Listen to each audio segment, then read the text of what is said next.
SightTech Global is an initiative of the Vista Center for the Blind and Visually Impaired. And you can find links to the Vista Center in the show notes. SightTech Global is the first global virtual conference dedicated to fostering discussion amongst technology pioneers on how rapid advances in AI and related technologies will fundamentally alter the landscape of assistive technology and accessibility. The event started virtually in 2020 and had its first in-person event this year. And Kevin Chao, who's in the studio with us today, attended all 3 days. Kevin wrote a document and sent it to me. It's a summation of his experience virtually and in person. And we posted that in the show notes, so check that out. There's links in there as well. I enjoyed his summary of his experience with SightTech Global 2022 so much that I invited him right here to Blind Abilities for you to hear it from Kevin Chao himself.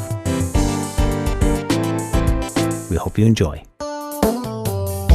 Cool to see the DTD, the dynamic tactile device. It's a 30 by 10 display and able to display both text and tactile graphics versus tactile graphic. You have to really get that overview, and then going down to the separate parts, you can point it and it'll describe what's there. It might say a fox off in the distance. The movies, the different scenes, what story they're trying to tell, the script, trying to figure that out for audio descriptions, trying to make sure that parity and that quality is there. Welcome to Blind Abilities. I'm Jeff Thompson. SightTech Global 2022 Conference. Kevin Chao was there. He attended all 3 days, and he's in the studio today to talk to us about it. Kevin, welcome to Blind Abilities. Thank you so much. Happy to be here. Kevin, this was a great event. A lot of people talking about technology and the future of technology. Tell us a little bit what really caught your attention. I think the really cool thing is just seeing all these intersections and things kind of converging and coming together to really bring this exciting stuff around tactile graphics and wearables for tech accessibility for blind people. Yeah, you do wear the Envision glasses, and you were on the Blind Abilities podcast a little ways back, and there was another company there that was saying they're too expensive and they wanted to do something about that. Yeah, there's this newer company. It was the first time I heard about them. I guess they've been around for at least a year and a half or more. They're called Celeste, and they're currently taking like pre-orders and supposed to be shipping pretty soon. A matter of weeks. But there are two things they're primarily focused on is the cost factor and the contextual perspective of making it more 950 Canadian, which comes out to $700 US, and making it more contextual in terms of if you're looking like at a bus or train stop, it will identify that, or if you're looking at a piece of clothing, it'll more identify it's a black polo shirt, for example. Mm-hmm. But that was more in the context of what it can do or what it wanted to do. There was nothing they were able to demo. It's interesting. It's neat that they're looking into this area because, I mean, the Google Enterprise, which Envision uses, it's not a cheap investment. Yeah, definitely. And that was one of the highlights of the conference too. There was a talk about the next frontier in tech accessibility for blind people, and by Jim Fruchterman and Mike May. And they're pioneers in this tech accessibility space. In the past 30 years have revolutionized this space, but it was kind of a reflection around where things like OCR and GPS have come, and making those things where they used to be extremely expensive and very limited availability. And now there are just things built in or free apps on smartphones. Yeah, some of this technology, like you talk a lot about the last 50 feet, especially like whether it be an Uber or an autonomous car or even finding a building. Devices want to help this, but why can't it just be built into all the wearables rather than having to pull out a phone? There was a couple of cool things around that. There was a discussion panel about Waymo, the self-driving challenge that they had set up, talking about like participants' experience with that. And the part that I was particularly interested in seeing was more what was the like self-driving trip experience, but they more covered everything leading up to that. So requesting the self-driving vehicle, locating it, and getting in. So that was interesting to kind of hear about that. And the kind of couple of accessibility aspects are that you can use like the getting warmer method of like hearing the distance and direction. So if it's like 200 feet to your right, and then you kind of turn to your right and go a ways, and then it'll say like 100 feet ahead of you, for example, so you can kind of hone in on it. Also, there's the ability to, within the app, to have the car making a honk sound. And there's different ones that you can select as like a preference. So if there's like a Jeff's honk sound like that you tune into and that's you can have that saved as your preference. So that was pretty cool. But aside from that, everything else they mentioned was pretty smooth. And then there was another interesting thing in terms of like wearable that wasn't particularly being shown or discussed, but another attendee was wearing this. She's a... Oh yeah, from LinkedIn. Yeah, from LinkedIn. It's called Ara, A-R-A. And it's by StrapTech. And it's this wearable that you wear kind of in front of your chest kind of area. These different sensors that are on the wearable that will provide you haptic feedback. So these actuators will provide you information, anything from knee level to like head level. And she used to be a guide dog user. And since retiring her guide dog, she's been using Ara and felt pretty comfortable and has been using it, and it helps her. That was pretty cool. I love seeing kind of that more user perspective too, of like this technology, new wearables helping people in hearing their experience. Yeah, rather than being something from a thought bubble, it's nice to see it actually being utilized and right there in front of you. And you could probably ask her more about it. That's really neat. And that's one of the benefits of the first in-person. I mean, it started back in 2020. It was a global virtual conference, and now it was in person. What was it like in attending it in person for the first time? It was super cool and really awesome. I mean, because the aspect, just the in-person networking and seeing things that you weren't expecting or kind of didn't know was going to be there or who was going to be there, and just like reconnecting with folks I've known from before. So just the whole networking aspect was really awesome. And then just a hands-on in terms of like demos as well, actually getting some hands-on with the tech. Yeah, so it was definitely like just recharging that energy, and it felt really good because this was one of the few in-person things in a while.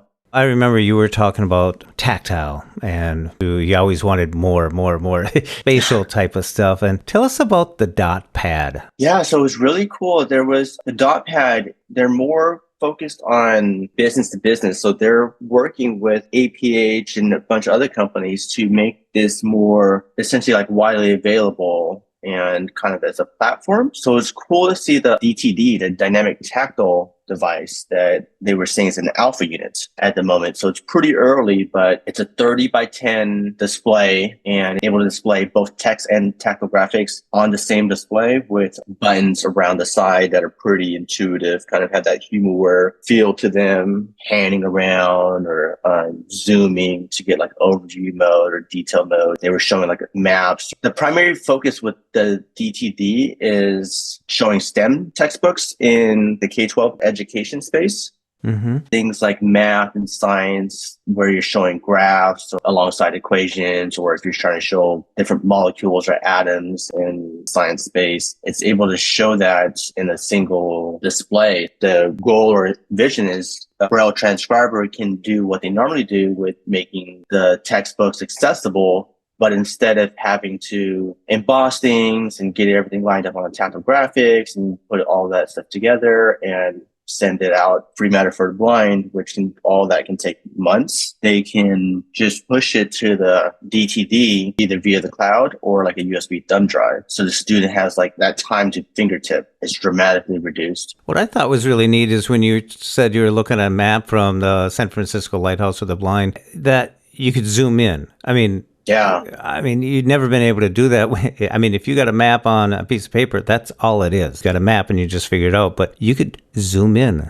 Wow. Yeah. And you can like pan around and get that overview, that bird's eye view of just everything. That might not quite make sense, but you get the general gist of it. And you zoom in and then you can kind of arrow around to, okay, I want to go a little bit to the right or a little bit up, and moves instantly. And then it was cool to hear from Dot in terms of like in South Korea, where they're based, they've been able to connect with the transit agencies to have this available out in the public for anyone to use. And they had users, real people, sharing their experience, be able to go up and select, this is my destination, and give them an overview on a tactile map on the dot pad, kind of showing the general route that they would have to take from point A to point B, going from bus to train, and which way they would have to transfer, or what the station layout looks and feels like. So they have that overview, interact with it in public, and then have that memorized and feel more confident about where they need to go. They have that at least 100 of their bus and train stations and plan to have that at all of them. Oh, wow.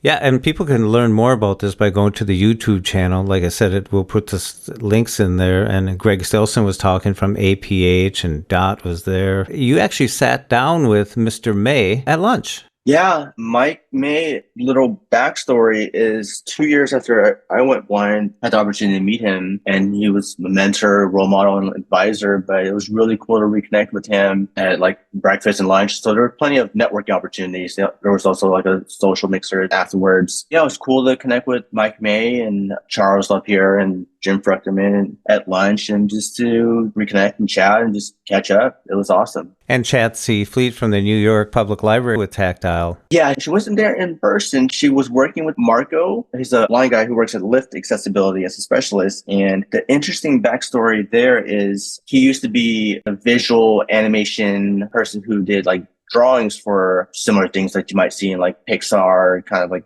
Disney type of shows. And then he went blind, so was trying to figure out a way to be able to draw again and express that visual creativity. And using SVG code, which is similar to XML markup, he was able to work with Chansey. So it's like a collaboration between California and New York from both coasts.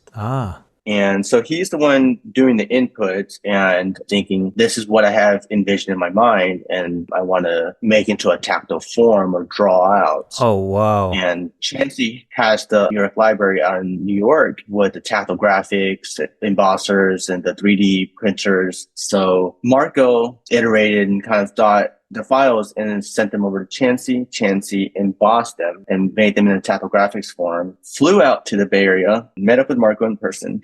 Then Marco was able to experience them and fill them in tactile graphics. But I mean, they were really cool in detail. Like they had textures, they had a level of detail to show like colors and different patterns. And the goal was to be able to show like wireframes and schematics. And he had some cool drawings like the Golden Gate Bridge and a coffee cup with a cane next to it. And two interesting things were just in terms of reading them or kind of understanding them. I mean, it was a pretty shared experience with, this was another cool aspect of the in-person, is to kind of hear other people's experience as they were exploring the tactile graphics. And there were several other blind people. Like overall, I would say, I don't know the exact numbers, but at least half and half, like half blind people and or low vision and sighted people were in attendance. So it was cool to hear and kind of get that feeling for other people were just really trying to explore and make sense of it and figure out what is the technique, kind of two hands and getting your like palm in there and like just spreading out your fingers to get that overview. It's different than reading like Braille. You can just do it Braille with one finger even versus tactile graphic. You have to really get that overview and then going down to the separate parts. And the other challenge is having that sighted person has like millions of pictures they're seeing, just like even if they were to go to the conference versus the blind people going there, including myself, like we didn't have any tactile graphics or any things along the way. So essentially there's no like library or kind of like frame of reference for when a blind person comes across a tactile graphic. Every tactile graphic is a new first time experience. It takes a minute. I'm glad you mentioned that. Instead of using one finger, you have to use a palm because you have to kind of get the picture and get the feel for it. There's another thing that really caught my attention, that screen readers are two-dimensional, but there was a group there talking about three-dimensional because of VR. Yeah, so there were a couple of sessions around VR, making that space accessible and what it takes. And interesting with VR, there's all these, with the headset and the hand controllers, there's all these motion things that track you in the VR space. So they're making screen readers and they had demos around this, or this was the virtual part. So it would have been cool to get hands on this. But from my understanding, it's more gestured and kind of spatial based as far as if there's something you hear like off in the distance and you want to point at it. Like let's say you hear some a couple hundred feet, like at 1 or 2 o'clock ahead of you and to your right a bit, you can point it and it'll describe what's there. It might say a fox off in the distance. Versus if there's something closer to you, like an object, you may like have your palm facing it, like palm down, and it will describe it. It may say like a sword. Then you can like do that gesture to like grab it, and that would indicate you want to interact with it. And there's spoken feedback for doing this. So to kind of either describe the things off in a distance or kind of give you more of a detailed thing of what's in front of you or what your hand's over. So it's pretty interesting to kind of hear that this VR space that hasn't quite been accessible to blind people in a meaningful way, that there's progress and development happening to make a screen reader so we can interact with it in this VR space. Oh, yeah. I mean, because with sight, you can glance out in your backyard and look at a tree and ignore the patio, the furniture, the ball, the grass, the dog, because you wanted to look at the tree. And same with virtual reality. You don't want to be overloaded with everything at once. And that's kind of opposite of like a tactile graphic. You want to kind of get the feel for everything, then zone in on it. Whereas when you want to take a quick glance, when you want to pick out long distance, you don't need to know everything that's on the way to there. You just want that. That's kind of cool that they're actually looking at that, like taking a glance. Yeah. And I was like, this was really cool. And I this in AR, like in the physical world, like, hey, I hear something or there's something like off in the distance. I want to be able to point at it like here, hey, that's a Starbucks. You mentioned AR, and the ARX was there hands-on with ARX. Tell me about that. Yeah, so that was another virtual Zoom session. So that was cool to hear from firsthand from a person using it, a user that's been using ARX, and kind of just her experience. And they were chatting with a person that from ARX and just really kind of going through the aspects of just talking through experience and kind of how it provides hands-free and connects to the Android device and everything. It sounded like it works for her in a variety of situations, like working with home appliances, cooking, and just getting those situations where hands-free is important. Just cool to just kind of see more wearables and users talking about them and kind of sharing their experiences and just the progress and some of the stuff that they kind of have planned. That was pretty cool. Earlier you mentioned Pixar, but they have also had a section on audio description with Pixar. How was that? That was awesome and really cool because they were really focused on the quality and that storytelling and making the experience really come to life. So that also applies to audio description. And so they talked about how they really, at the same time, they're figuring out the stuff with the movies, the different scenes, what story they're trying to tell, the script. They're trying to figure that out for audio descriptions alongside and trying to make sure that parity and that quality is there. And they're really emphasized on making it blend in and not detract, and really being human and professionally narrated. Just make it engaging and immersive.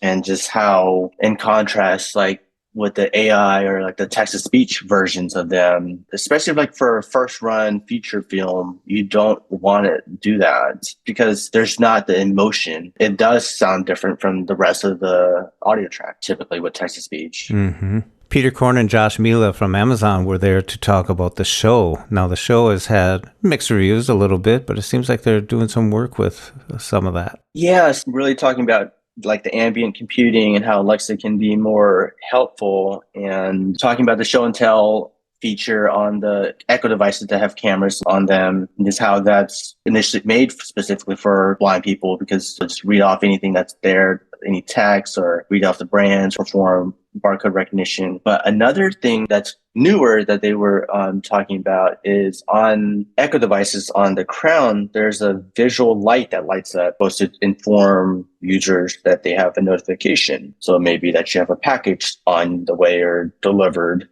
That's basically always been there on Echo devices. But now there's an accessibility feature that they recently made available that tells when you're nearby. So it detects based on if there's a camera or a microphone on the Echo. So if it sees or hears that you're like walking or near the Echo, they'll say, hey, Jeff, I have a notification. Do you want to hear it? Oh, that's great, because I know mine just glow there around the circle unless you check randomly, you wouldn't know that. Yeah. Exactly. And that was the point. It's like, unless you check randomly, hey, do I have a notification? But now it's going to be more ambient and kind of contextually ask you, hey, Jeff, I know you're nearby and I have a notification. Do you want to hear it? In reading your notes, I was also excited that they're really working on the text-to-speech sounds. Yeah, so that was one of the things in terms of the future, what Amazon was excited about. I think Peter Korn expressed that more human sounding and more natural text to speech. So that's the overall goal, that they can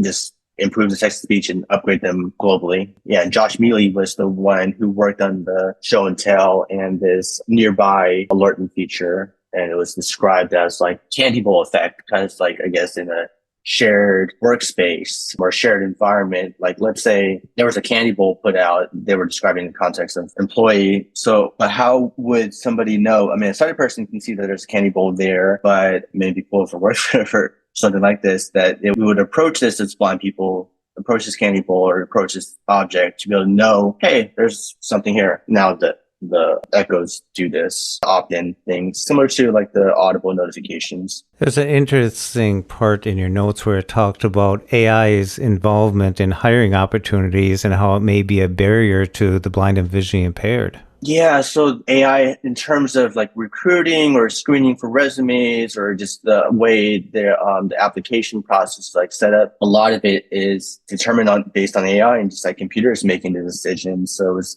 really fascinating to hear things around like how oftentimes you don't really get the chance to connect with a human or kind of see what those things are and how there's inherently more extremes, or there may be just things kind of out, like AI looks at things in large data sets. So more than the norm, or kind of if it's more certain formatting to a resume, for example, or a way the application's filled out.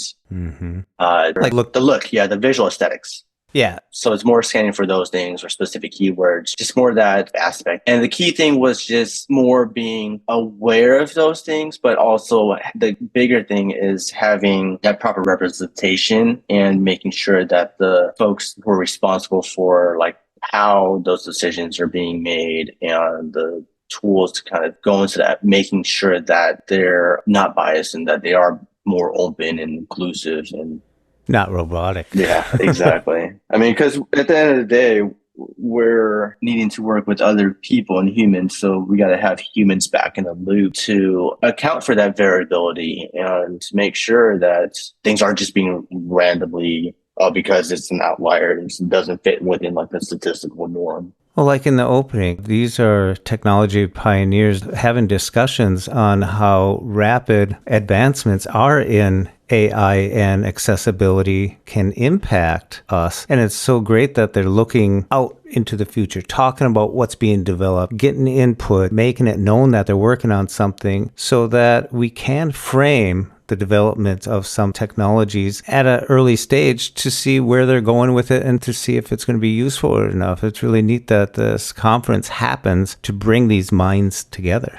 Yeah, it's definitely a very unique and very cool thing because, I mean, there was only 70 or so people, but it's a very concentrated group of people specifically focused on tech accessible for blind and low vision people. And the people who've been here for working the space for decades, 2-3 decades or more, and still here. Also newer folks looking at the forward or future things and kind of making sure that we're included and that we belong, and that we have access and experiences that we all should have. Yeah, I was excited to see Mike May there because I remember when I had my first Braille note, I had a GPS little adapter that I could plug into that thing, and that was Mike May's GPS stuff way back in the day, which basically he was a pioneer at that. And then to see him here today talking about the future, and Josh Mila was just interesting group of people that have come together to talk about this. Peter Korn, and all in one venue, whether it be virtual or in person. And, you know, it's a struggle knowing that it was in person for one day for someone to travel that far to just have that one day. But it seems like you really enjoyed it. Yeah, fortunately, I was only about 22 minutes away. So yeah, it was pretty close. So backyard essentially for me. But yeah, Mike May, definitely, that's how I got connected with him, was back in the day with the Sendero GPS, and ended up working a little bit back in the day with Sendero Group, doing product testing and going out and conferences and doing walking demos. Yeah, remember the whole GPS being connected through cables and Bluetooth and having all that. But it was really just providing that location literacy of letting me know where I am, what's around me, and giving me that access to explore and feel comfortable getting lost, which was really cool. And him working out on good maps with the indoor navigation and bringing that to life, and the opportunities that he mentioned in terms of the future of what needs to be solved for blind people are home appliances / automation or control just being like difficult and challenging. And talking about like his Whirlpool washing machine experience of like how the app used to be like nominally like 30% accessible and it's regressed to only be like 10% accessible. So how we used to think the app was the way to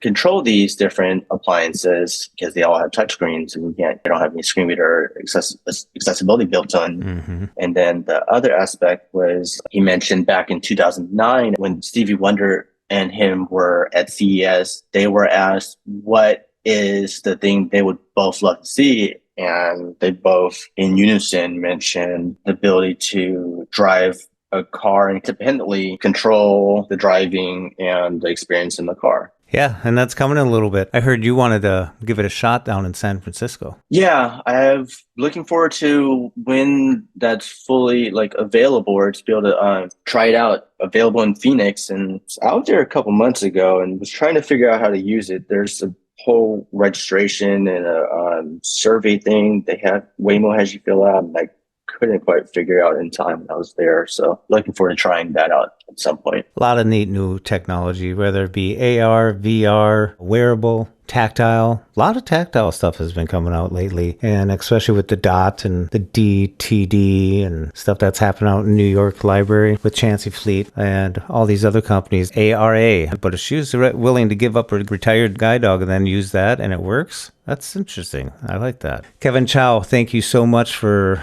writing up this report, summary of your experience, and we'll put that right in the show notes for people to read and have the links to. And thank you very much for sharing everything that you've experienced at the SiteTech 2022 conference. Yeah, thank you for having me on. Happy to share, and hopefully folks found this interesting and are excited about what's to come. Oh, yeah. You're welcome anytime. You're always investigating the newest and latest technology, and I appreciate it. Excited about the future of tech accessibility for blind people. Thank you. For more podcasts with the blindness perspective, check us out on the web at blindabilities.com, on Twitter at blindabilities, and download the free Blind Abilities app from the App Store and Google Play Store. That's 2 words, Blind Abilities. And if you want to leave some feedback, give us some suggestions, give us a call at 612-367-6093. We'd love to hear from you. A big shout out to Chao for his beautiful music. You can follow Chao on Twitter at LChao. I want to thank you for listening, and until next time, bye-bye. When we share what we see through each other's eyes, we can then begin to bridge the gap between the limited expectations and the realities of blind abilities. And the realities of blind abilities.